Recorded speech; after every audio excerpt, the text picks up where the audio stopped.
Mon invité aujourd'hui, Olivier Paccaud, bonjour, merci d'être avec nous. Vous êtes sénateur LR de l'Oise, membre de la commission de la culture, de l'éducation et de la communication. Une réaction aussi à ce 1er mai qui s'annonce sous tension, on le voit avec 7400 agents des forces de l'ordre déployés dans Paris. Christophe Castaner, le ministre de l'Intérieur, s'inquiète d'individus radicalisés. Emmanuel Macron, on le sait, appelé à la plus grande fermeté à l'encontre des Black Blocs. Est-ce que vous redoutez de nouveaux incidents demain ? Évidemment, on redoute tous que ces manifestations dégénèrent. Le premier, c'est la fête du travail. C'est une fête. Et on n'était pas habitué dans les dernières décennies à avoir ce type de débordement. Et force est de constater que déjà, en 2018, mais effectivement depuis 6 mois, puisqu'on en est à la 25e acte 25 des Gilets jaunes, eh bien, le désordre semble être devenu une règle.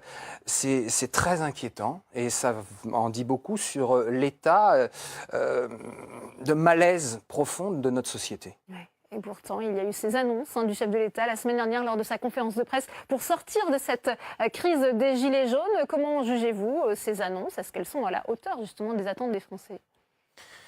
Si j'en juge les réactions que j'ai pu avoir sur le terrain de ma circonscription de l'Oise, du département de l'Oise, non. Alors effectivement, il y a certaines annonces qui vont dans le bon sens. La réindexation des pensions de retraite pour les retraites... réclamées par la droite, notamment ici oui, au Sénat. Oui, ben c'est positif. Mais il y a beaucoup de choses qui n'ont pas été traitées. Il y a un seul mot, par exemple, que je n'ai pas entendu et qui est important, c'est le mot logement. Et je peux vous dire que dans les territoires, il y a un vrai problème de logement, que les bailleurs sociaux ont profondément souffert des mesures qui ont été prises par ce gouvernement depuis des mois. On n'en a pas parlé. Alors, on pourrait parler de l'école, puisque c'est un sujet sur lequel je travaille beaucoup. Oui. Les mesures qui ont été annoncées sont certainement positives, mais elles vont se télescoper avec une loi sur l'école de la confiance, où elles étaient totalement absentes. Donc, si vous voulez, l'impression générale, c'est que c'est du fil de l'eau, c'est que c'est de la communication et qu'on ne sait pas vraiment où va le pays. Il y a pourtant eu ce séminaire gouvernemental hier avec un calendrier législatif qui a été annoncé. Il sera certainement transmis aux assemblées d'ici peu. Le calendrier qui s'annonce serré avec aussi des incertitudes autour du financement. Est-ce que ça vous inquiète également? On sait que le Sénat a chiffré ces mesures à environ 10 milliards d'euros. Alors, il y avait eu les 10 premiers milliards du mois de décembre, là peut-être un petit peu moins de 10 milliards, mais bon, on va dire 8 milliards, 18 milliards d'euros. Honnêtement, pour l'instant, nous ne savons pas exactement où vont être trouvés ces crédits.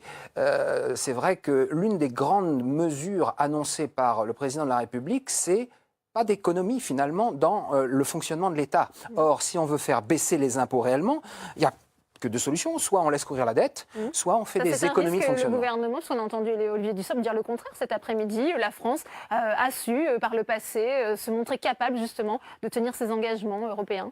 Bah écoutez, nous le verrons bien, mais visiblement, il n'a convaincu que lui et les 20 sénateurs En Marche. Nous sommes tous dubitatifs, mais je ne demande pas mieux que de le croire. Mais pour l'instant, on veut avoir, si vous voulez, des pistes concrètes sur le financement de ces 18 milliards d'économies. Pour l'instant, c'est le flou le plus total. Et ça fait des mois. Sur la taxe d'habitation, sur la compensation de la taxe d'habitation, on ne sait toujours pas, ça fait 2 ans pratiquement, comment elle va être compensée. C'est quand même assez gravissime. Alors on a l'impression que le gouvernement espère qu'il y aura un retournement de conjoncture qui lui permettra d'engranger des rentrées fiscales. Ça n'en prend pas vraiment le chemin. Olivier Paccaud, vous parliez de ce projet de loi pour une école de la confiance. Il est examiné aujourd'hui en commission. Il arrive en séance la semaine prochaine. On sait que ce texte a concentré la colère des enseignants qui sont toujours mobilisés. Oui. Le Sénat va livrer sa propre copie. Ça va permettre d'apaiser les choses? Alors, pour être très clair, il y a plusieurs sujets qui posaient problème, mais il y en avait un surtout. C'est le fameux article 6 quater qui réunissait le collège de secteur et les écoles aux alentours au sein d'un EPSF, établissement public des savoirs fondamentaux. Nous allons, dans les minutes qui viennent, le supprimer. Nous allons le supprimer de façon unanime. Nous avons eu des contacts avec le ministre qui est tout à fait conscient du fait que cet article était mal rédigé. Il est favorable à cette proposition du Sénat ? Il Donc, est c'est bon, favorable à retravailler le projet avec les sénateurs, tout à fait. Donc, nous espérons que la copie que nous allons lui rendre, eh bien, lui conviendra, mais nous voulons vraiment améliorer ce texte qui ne nous satisfaisait pas sur beaucoup de points. Eh bien, réponse la semaine prochaine dans l'hémicycle. Merci à vous, à Olivier Paccaud. C'est moi qui vous remercie.